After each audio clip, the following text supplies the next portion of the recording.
Good afternoon, ladies and gentlemen. This is Robert Chappell, Executive Editor at Madison365 with your daily update for Monday, March 8th. Happy Monday, everyone. It is Metcalfe's Monday, and I'm excited to tell you that Metcalfe's is a fourth-generation, family-owned and operated market with stores at Hilldale and behind Westtown Mall in Madison and in Wauwatosa at 68th and State. Their sustainable seafood selection is unlike any other in town, with fresh deliveries coming in 6 days a week. None of that frozen business. And you can order for pickup or delivery at shopmetcalfs.com anytime. Because despite all the good numbers I'm going to tell you, we're still in a pandemic. And one of the reasons the numbers are so good is that lots of people are still doing this pickup or delivery for their groceries. So keep doing it. And you can do it right there at shopmetcalfs.com. And we appreciate Metcalfe's and their support of everything that we do in our community. I have very good news for you today, besides the COVID news. Besides that, I'm not even talking about the COVID news. I have really fantastic, exciting news, and I'm going to lead with this. I'm going to start with this because it's so big and so cool. And then we'll get to the COVID and then some other news, I promise. But right now, I'm going to put this on here. We just this morning launched a new online searchable directory of Black-owned businesses in Madison, and I'm going to share with you what it looks like. That's what it looks like. It's called Connect Black, and I'm going to show you how it works on here. You can see it's on our site. It's connectblack.madison365.org or .com. Either one works. And it is searchable by the name of the business, searchable by category, searchable by location.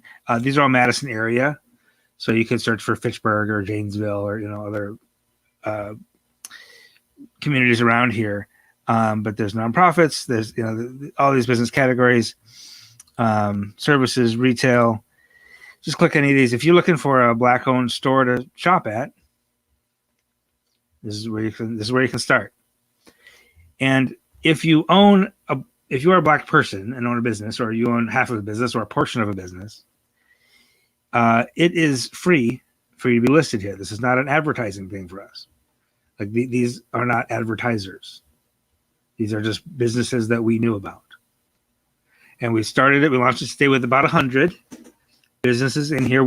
I've added 2 more today already. So all you got to do to submit your business is you submit a new listing. You register for an account. It's free, like I said, and then our staff are approving them, so we're not inundated with scams or anything like that. We just want to make sure that it really is you are who you say you are. It really is a Black-owned business. It really is in Madison, and then we just click a button and approve it, and it's very smooth. Now, the reason we're able to do this and to make it free and searchable is Park Bank footed the bill for this. Right? They actually approached us about it. It was Park Bank's idea, kind of. It's something we've talked about for a long time. It's something a lot of people have talked about for a long time. And one of the things about this whole year has been, how do we support Black-owned businesses? How do we support Black communities through this whole Black Lives Matter movement? And there was a real desire among white folks and other non-Black folks to support Black business to build Black community wealth, right? So we've been talking about this for a while, and Park Bank kind of had the same idea. Jeff Mack, former Badger, you might remember, is the vice president over there. He got his fellow vice president of branch banking, Suzanne Johnson. We just talked about it for a while, and they put up the money to hire a Black woman-owned web developing firm to build the thing and host it on our platform. It's a real team effort. We populated it, like I said, with about 100 businesses that were parts of existing directories. And again, the businesses that are listed there are not paying to be there. Right? Those aren't ads. Those are it's purely a free directory listing. So if you're looking for a Black-owned business to support, real estate, lawyers, photographers, whatever, it's there. You're going to find it. And we really deeply and genuinely appreciate Park Bank for supporting that, for doing that, and for helping us support those Black-owned businesses. Because that's we've got the platform. That's our way to do it, right? Madison365, by the way, is listed in the media category, along with Umoja Magazine and some others. It's all good. And the other thing is that you'll know it's current because the way we have it set up, again, it's free to be listed, but you do have to renew it every year, just so that we know that it's current. Because sometimes you get a new phone number, new website, or if you move your business out of town or whatever, we can take it off. But that's that. That's our big news for today. We're very excited about it. I'll put a link. I've got the link across the bottom there, but I will put the link in the comments just so you can click it, bookmark it, and it's very easy. Okay, so let's talk about these numbers, though, the coronavirus numbers, and then we'll get to some other news items for the day. For the first time since June of last year, we have fewer than 200 new cases today. That's good news, but it's also a cautionary tale, right? We remember what happened at the end of June last year, right? Things from April were really pretty bad. May was pretty bad. Then June, it just went down until we had fewer than 200 cases a day. We had our positive test rate was right around 3%, which is where we want it to be. And then we all breathed a sigh of relief. We let our guard down, and July 4th weekend, we started seeing 500, 600, 700 cases a day. And then before you do it, we're at 7,000 cases a day. We're at 60 deaths a day, right? So we're not quite at that place of breathing that sigh of relief and letting our guard down yet. Part of the reason we're below 200 cases today is we're just barely over 2,000 new tests. And so still like 10% of the new tests are positive. That's not true. A little bit under 10%, right around 9% of the new tests are positive. Okay, so, but again, it's Monday. We expect that on a Monday, that there's just aren't as many tests processed on the weekends. We know that. So, still good news, but just take it with that little grain of salt. The best news, though, is the 7-day test rate is still 2.2%, which means that probably most weeks these days were statewide are about 100,000 tests, right? And those don't show up in the daily data because they're not new tests, right? Those are people that are being tested repeatedly. Of those tests, 2.2% were positive, which again, that's the number we want. It was 2.2 yesterday. It was actually 2.4 on Thursday, and has come down since then, which is great. So, regardless of that 178 and however many grains of salt you want to take with the number of new cases being pretty good news, that 2.2% positive test rate is, just without a doubt, good news. There's no way to spin that as a negative, or there's no grains of salt with that one, really. Okay, so that's good news. The other good news, again, for the third consecutive Monday, no new deaths. Again, that's partly because we're just not processing death certificates over the weekend as much, but also third consecutive Monday with no deaths. There's no way to complain about that. That puts our 7-day average of new cases at 372, lowest it's been in a long time. The 7-day average of deaths now is 10. And it's really possible that it could be single digits tomorrow, depending on whether or not we report any fatalities tomorrow. Now, the one spot where I'm a little less enthusiastic is vaccinations. Now, we did see Saturday into Sunday, we saw like 10,000 new people finish their vaccine, which is a lot for a weekend. Today, we only see 1,598. So my question is, and I genuinely do not know, does that mean there were only 1,600 people vaccinated on Sunday, which is a reasonable thing to believe? That there's just like the clinics and stuff aren't open on Sundays. So maybe those 1,598 people were just all at Walgreens or wherever's open on Sundays. Or is it just that like it takes a couple of days for new vaccinations to be reported to the state? So you just don't see as many. That there maybe there were 10,000 done yesterday and only 1,600 got reported so far. Unfortunately, I don't have a good sense as to what that 1,598 really means, except that it's considerably lower than it was yesterday. So we will take a look tomorrow and see if there's any catch up tomorrow. The thing is that we are now at 603,600 people who finished their vaccination cycles. That's 10.3% of the population. It's taken us almost 3 months to get to 10%. If we keep at this same rate, we need to get to 80%, right? At this rate, if it continues to take us 3 months or 2.5 months to get each 10% done, we're going to be doing this for 2 years. So like I'm talking to the vaccinators, like what I need you to do, I need you to hurry it up.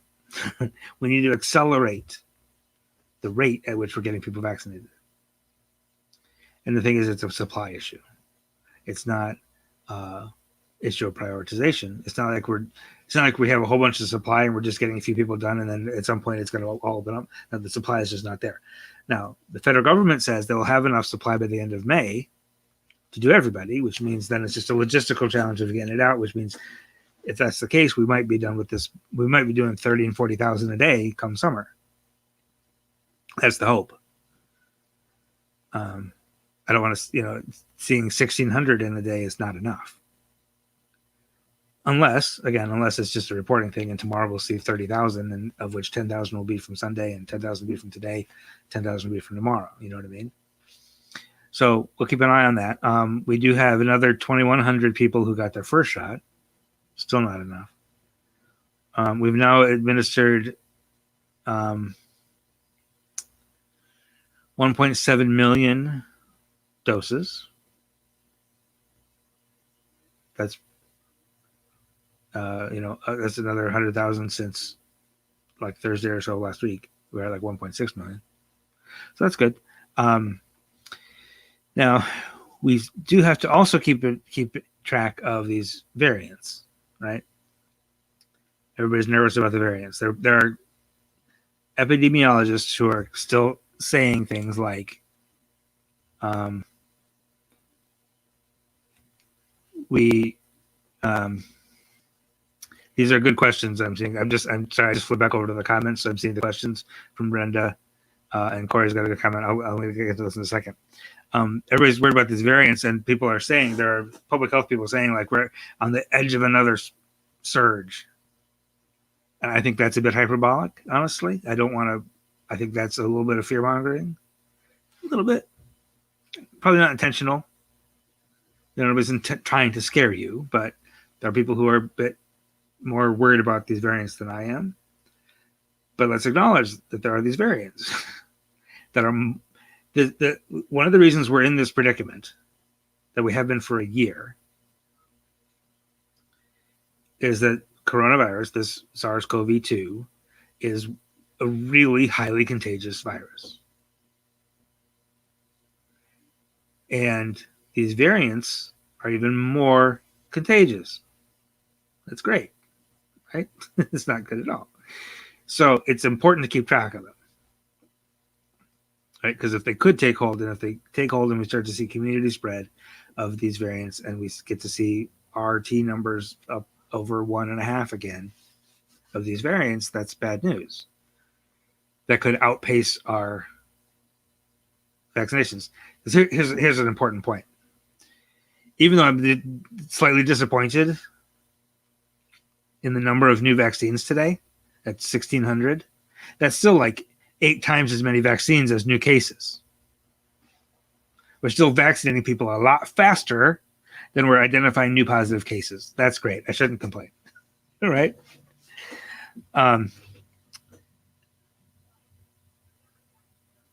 But if these variants take hold and start to catch up to the pace at which we're vaccinating people, that could be very bad news.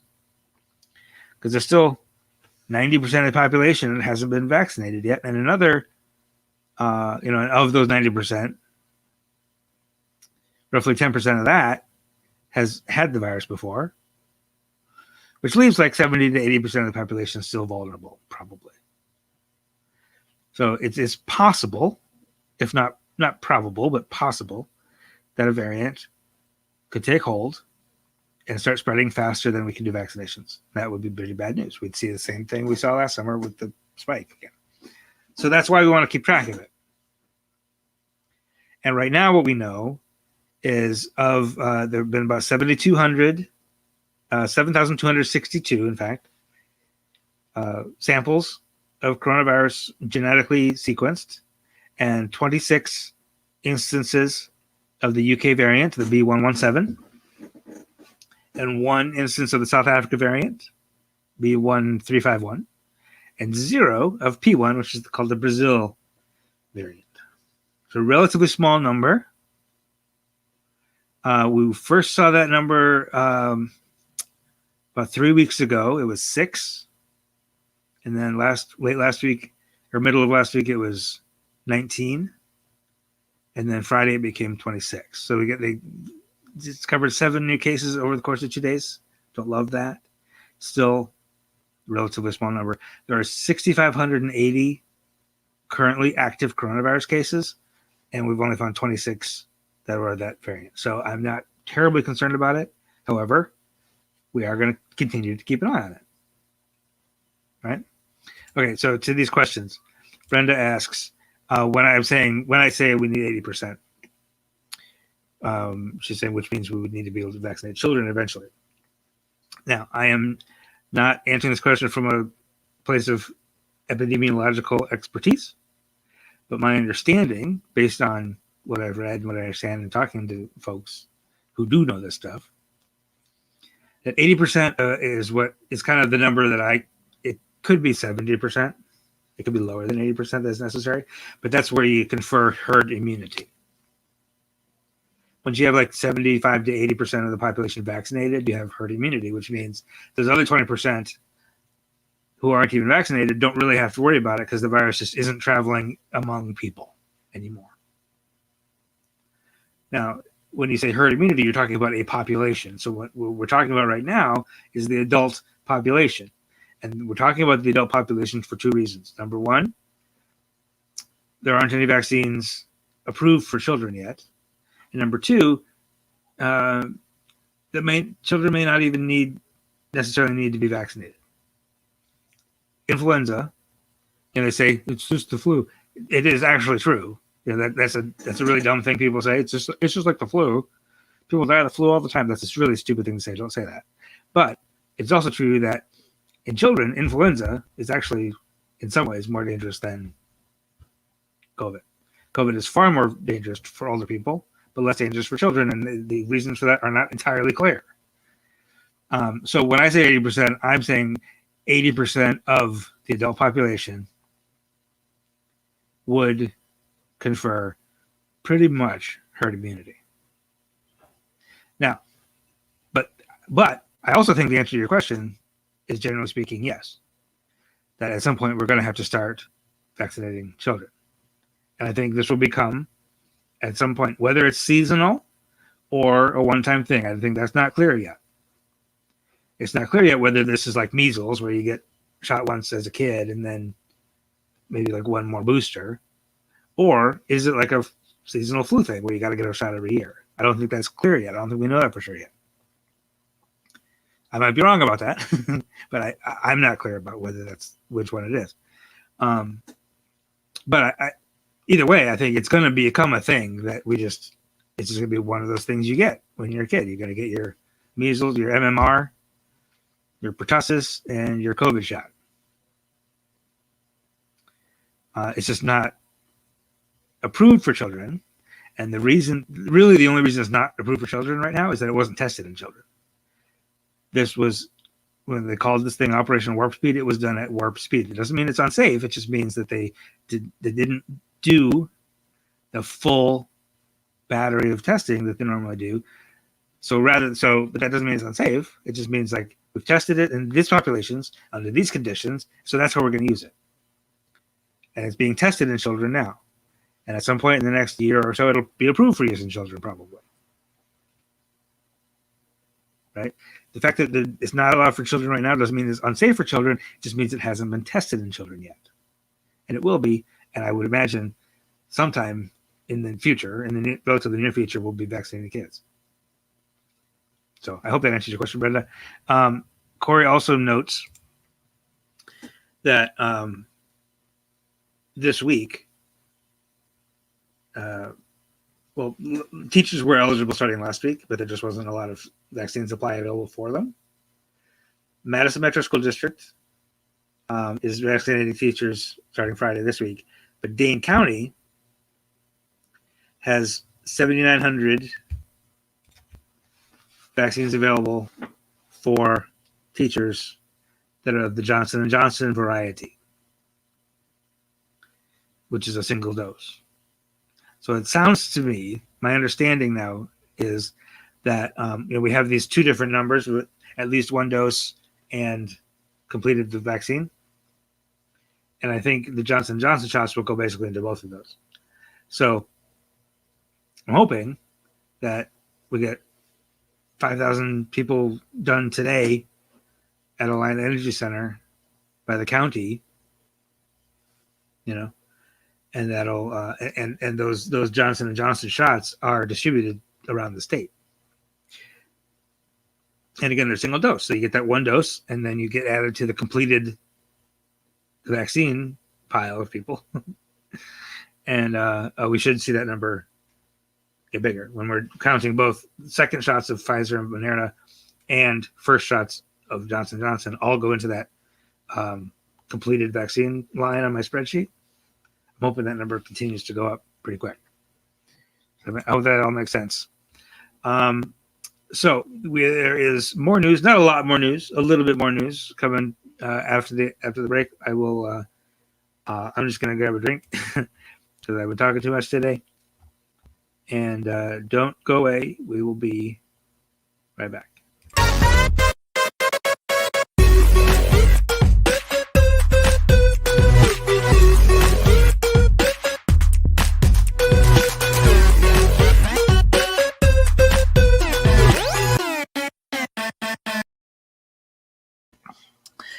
Okay, thank you for sticking with me. That is better. I am no longer thirsty. This is Carmela Glenn, who is a regular listener of the program. Many of you may know she runs Just Bakery for an organization called Just Dane. If you haven't been to Just Bakery, this is not a sponsorship thing. This is not a paid mention, but they're on the east side of Madison. If you order if you have a sweet tooth, order some baked goods from Just Bakery. They're amazing. But they give jobs and training. They don't give jobs. They have jobs available for people who are coming out of incarceration and other situations. They offer training and job experience and that kind of stuff. And it's an important mission. And Carmela is the guest on Black Oxygen this morning. So wherever you get your podcasts, Apple Podcasts, Stitcher, Spotify, iHeartMedia, Overcast, whatever you use, search for Black Oxygen. And you can spend an hour listening to Angela Russell and Carmela Glenn talk about blackness, being black, being a black woman, about self-love, all sorts of really important topics. It's always an energizing listen. It really is. And I would recommend it highly. Again, that's Black Oxygen. The new episodes every Monday, so just subscribe and you'll get those automatically in your feed. Also, this morning we have a profile on Michael Jones, who is the new president of Madison Teachers Incorporated. The union has been in the news quite a bit lately as schools reopen today over the objections of the union. Michael is only the second Black president of that teachers union, and we know that the Madison School District has had deep racial disparities in their educational outcomes for students and for the experience of their teachers. And Michael spoke with our editor, Dave Dahmer, and said something really interesting that it comes up all the time, and we know it, that it's one thing to recruit Black, Latino, Asian, Native American teachers. It's entirely another thing to keep them, to let them, put down roots in this school system. Now, the last time MTI had a Black president, it was Carolyn Stanford Taylor back in the late 1980s. She is currently the superintendent of public instruction for the state of Wisconsin. So it's an important position. It's an important job. Michael has a lot on his plate right now. And it was nice of him to stop and talk with Dave about that, about starting his term, having recently been elected to that position. One other thing that I forgot to make a slide of, Forward Madison signed another left back named Heath Martin. He's 19. He's the youngest signing of this season. He went to IMG Academy down in Florida, the athletic boarding school, and played for Atlanta United and DC United, both MLS clubs, on their U19 teams. He came to the invitational tryout, I want to say 2 weeks ago now. It's late February. And apparently made quite an impression as a left back. Now we've got, Madison has Jiro Barriga Toyama as kind of the main left back, and Pato Diaz at the right back.